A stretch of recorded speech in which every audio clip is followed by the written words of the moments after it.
This is Talking With, Brian Lamb's conversation with historian Douglas Brinkley. Episode 1 starts after this. Doug Brinkley, tell me about Anne Brinkley, your mother. Oh, my mom meant everything to me, and she died a few years back of a massive heart attack. And she'd always tell me she kind of was old school Czechoslovakian. Her mother came from, we were Slovakian, Govolets on my mother's side. And she would always say, "You're going to miss me when I'm dead. You're going to miss me when I'm dead." And I kind of, like a lot of kids, are like, "Yeah, okay, Mom, okay." And boy, if I missed her, it's just like a hole in my life. Because she was a real believer in education. She grew up very poor in Perth Amboy, New Jersey. I mean, dirt poor. And she worked at a Howard Johnson's waiting tables and got money to then go to Clarion's Teachers College, which is today Clarion State College in Pennsylvania, in Western Pennsylvania. And she'd gotten into Carnegie but didn't have the money to go. But at any rate, she became a teacher, and she was a deeply driven person and kind of had an immigrant's view of a love of America and that her kids were going to go anywhere. So my whole life growing up was my mom telling me, "You can be president someday. You can go eat with the Queen of England." So she was always pushing manners and politeness. But she taught British literature and American literature, but her great love was Shakespeare.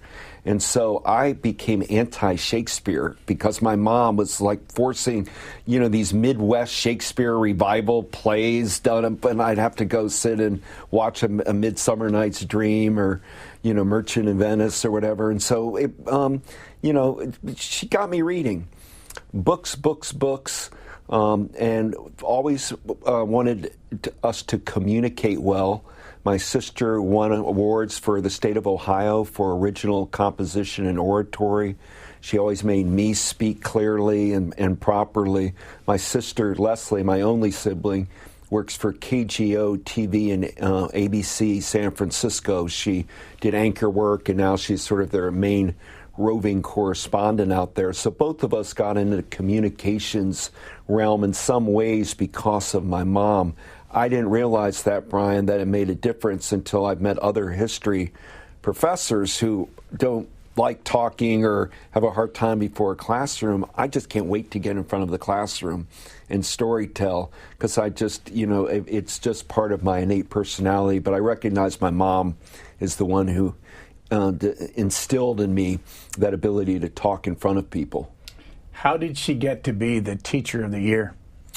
Oh, my mom taught at Perrysburg High School. Well, I was born in Atlanta on December 14, 1960. And since I remember my mom was a teacher, she taught in schools in Atlanta. Then we moved up to Perrysburg, Ohio, and she was in our little town of Perrysburg on the Maumee River, the head of the English department, and she was a great teacher. I hear now from all of her students, they write me, they call me, I'm in touch with all of them.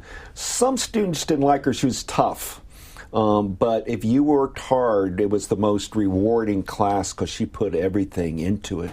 And I guess I kind of followed in her footsteps in a way. I didn't think of it at the time because I was going to do a doctorate in history and be a professor, but I still get the most, I'm most energized when I'm able to teach in front of a group of students or convey what I know about American history to people. But she's a great teacher. They loved her in the town of Perrysburg. Your sister was born in 1958, you in 1960. Did you get along with her? I'm very close to my sister, Leslie. We are kind of inseparable. I talk to her maybe 4 times a week.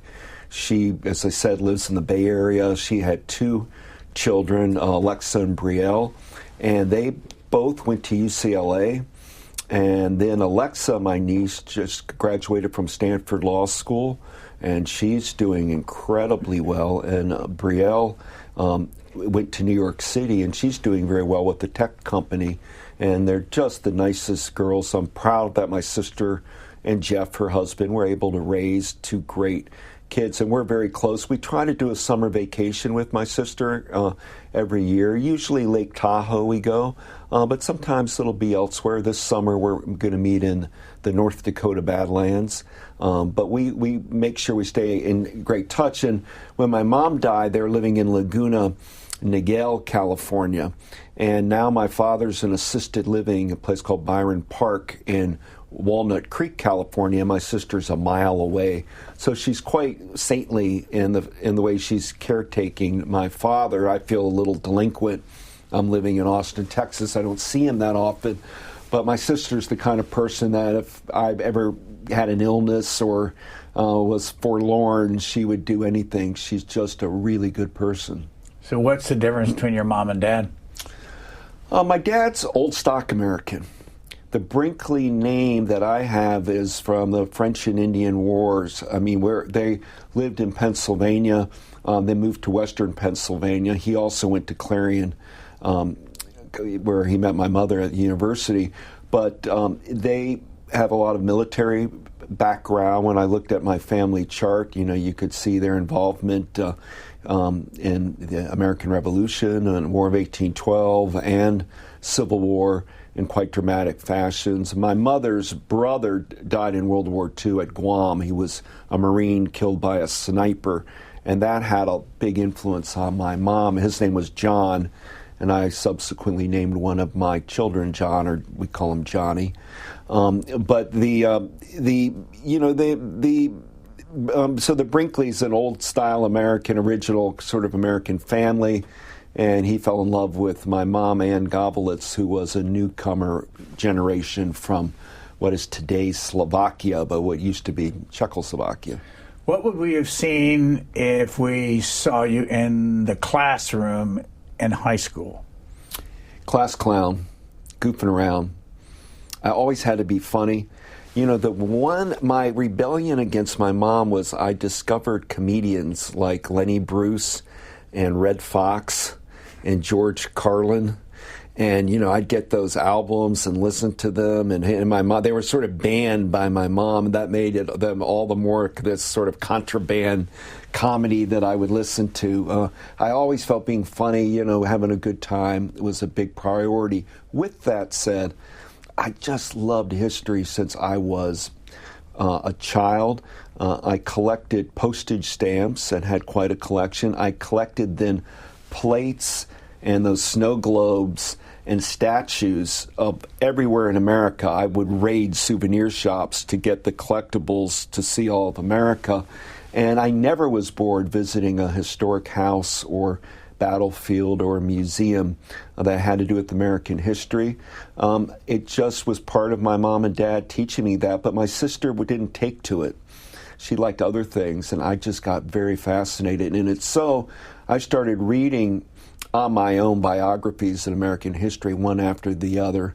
And so I did well in school, but I goofed off, a fair amount. By the time, I graduated from high school, I was 17, and I went to the Ohio State University at 17. That's pretty young. You're just getting to know who you are. But by that point, I had read all sorts of novels of history. And so English in history classes were always easy for me, and math almost impossible for me. I don't know that I can ever remember you talking about, this is not fair to you because I'm sure you have, the history of the state of Ohio and the 8 presidents that touched that state, and the Tafts, and Rutherford B. Hayes, and Warren Harding, and McKinley, and all these people. Have you ever spent any time on it? I want to write a book about Ohio history, if God willing. But for me, I got into going to all those places, and I have photographs at them. I recently refound, during COVID, doing a little cleaning, some photo albums of some of those Ohio places with me as a boy. Perrysburg, Ohio, where I grew up on the Maumee, that is where William Henry Harrison found out that he was president. He was there in my town. And it has Fort Meigs there, which was this amazing battle, in fort during the War of 1812, and that's why William Henry Harrison used to be stationed in Perrysburg. Well, that was a big deal for me. I became, even though he was only president for a month, I knew everything about William Henry Harrison because we would play, Perrysburg, we'd play like at the Anthony Wayne High School and, the William Henry Harrison, and, there was the names all over that part of Ohio were from the War of 1812. I particularly liked, I know I've mentioned this to you before, Oliver Hazard Perry. And Perrysburg was named after Perry. And he's an amazing story because of the Battle of Lake Erie and his ability to build a homebrew American armada in Erie, Pennsylvania, build ships that the British didn't know he had. And then Perry hid them in the around Put-in Bay in the Lake Erie Islands chain. And so the British came just by and they got attacked from the island chain, and Perry became a big hero. If that wasn't for winning of the Battle of Lake Erie, we may be a very different country today. Theodore Roosevelt looked up to Oliver Hazard Perry a lot. He is treated as a genuine, almost a demagogue at the Naval Academy in Annapolis or the War College, a credible figure of the War of 1812. President-wise, down the road from me, Brian, was Rutherford B. Hayes, and we would take field trips down a little country road, and we'd be at Hayes's incredible home. And it's interesting that he had his papers there, too. So there was a reading room with actual original documents of Hayes there. They weren't shipped off to the Library of Congress or National Archives. And so that whole experience, I couldn't believe right there was the President of the United States was just down the road from me. Gerald Ford was up from Michigan, and the first politician of stature I ever met was my mom took me to meet Gerald Ford, who was speaking in Bowling Green, and I got a photo with him and got him to autograph a book for me, like a little autograph book I had.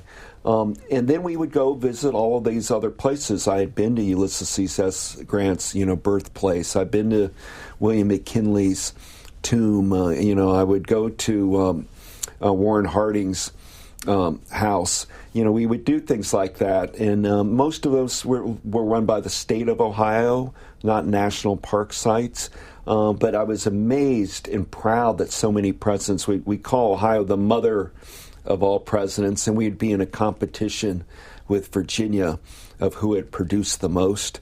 And it's just the way you want to do the math, because William Henry Harrison was actually born in Virginia, but lived in Indiana, Ohio. So he came to the presidency from Ohio. So if you want to count him, then we have these 7 presidents. Why did you pick Ohio State? It was inexpensive. We didn't have a lot of money. We were fine, a middle class family. But what was your dad doing? My dad was then working for Owens, Illinois, a glass company, and my sister got into Notre Dame, and that just not too far in Indiana. I applied to other schools that I got in, but in the end, Ohio State was the state school where I lived, and you didn't have to pay that much. I think the big attraction was I went down there with 4 of my high school buddies. So we dormed together. So I was in instead of having to suddenly meet new people, I was with my high school friends through my 4 years at Ohio State. In retrospect, that may not have been the way to go. I'm trying to, now that I have kids of my own, I'm trying to get them to stop being so peer-driven. But back then, my friend Scott O'Neill and Bart Jacoby, we wanted to live together, dorm together, and we did. And we had a great time at Ohio State. But the big thing that changed me there wasn't the classes.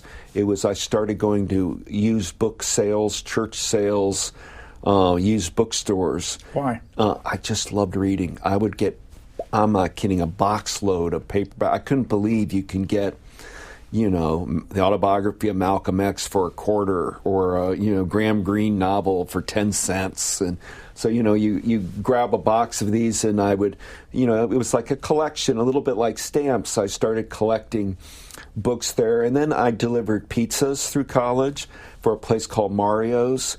The biggest trauma of that is Mario's started delivering its pizzas to a wider range, including a neighborhood that was crime-ridden. And one evening I went and I was walking in, delivering the pizza, and there was just nobody there in this hallway in a strange place. And suddenly a guy came out with a gun and took my money belt and took my pizza, all these pizzas that I was delivering, and disappeared. And, it's scary. I was, young. I went back to see old man Mario at his pizza place, and he really was there, and he couldn't have been nicer. He was like, "You did the right thing." I felt bad that I gave up the money. Like, I was like, he fed me a bowl of pasta, and you take the night off and all of that. And then we would get to see in Columbus a lot of shows. I got interested in blues music early, and I got to go to sit as close as I am to you, to people like Muddy Waters, Bo Diddley, performing at just tiny little places in Columbus where nobody was there.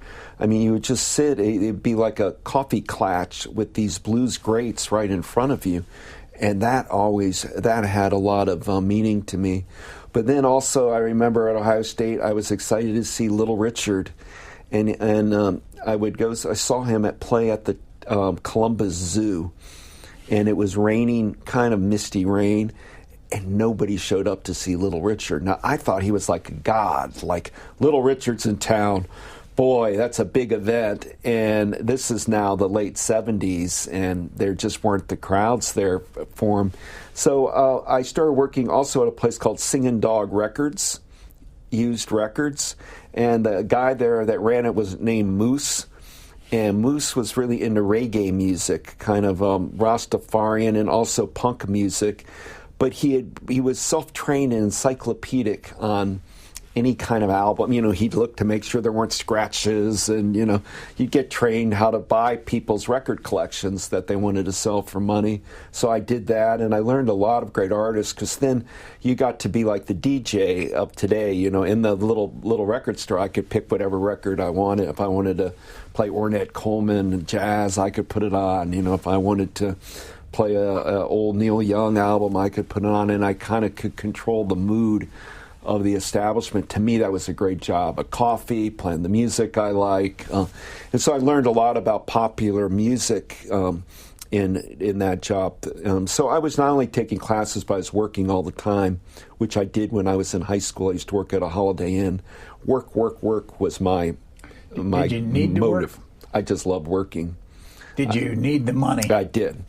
I wouldn't have been able to live without it. My parents helped me pay tuition, but everything else, when I moved out to an apartment, my car, insurance, eating out money, I all had to earn it. So I worked these jobs. Do you remember what your tuition was at Ohio It was State? like $2,000 a year. I mean, it was very inexpensive back then.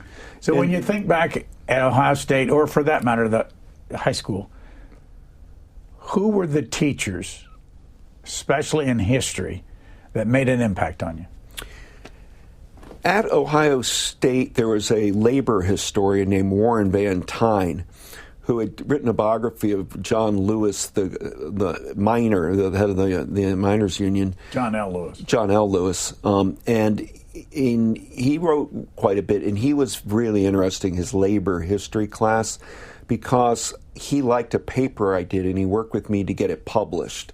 I got it published on the Brotherhood of Carpenters and Joiners of Ohio. And I went into the original union papers of the Carpenters and Joiners Union, and it got published as an undergraduate in a journal, and that was like a big deal to me.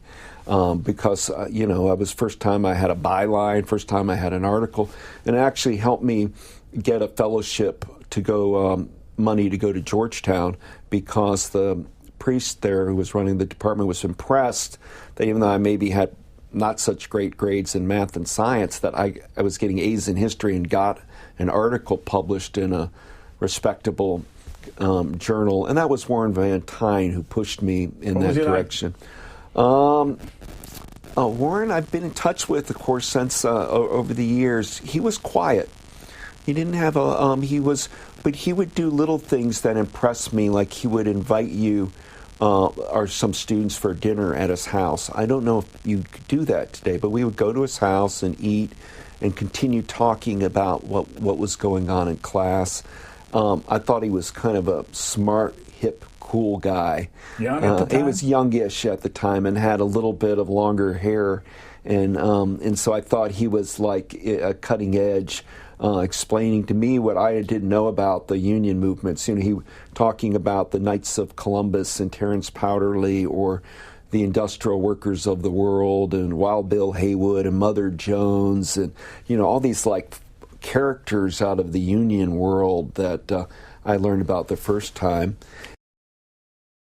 Douglas Brinkley is an American historian and author.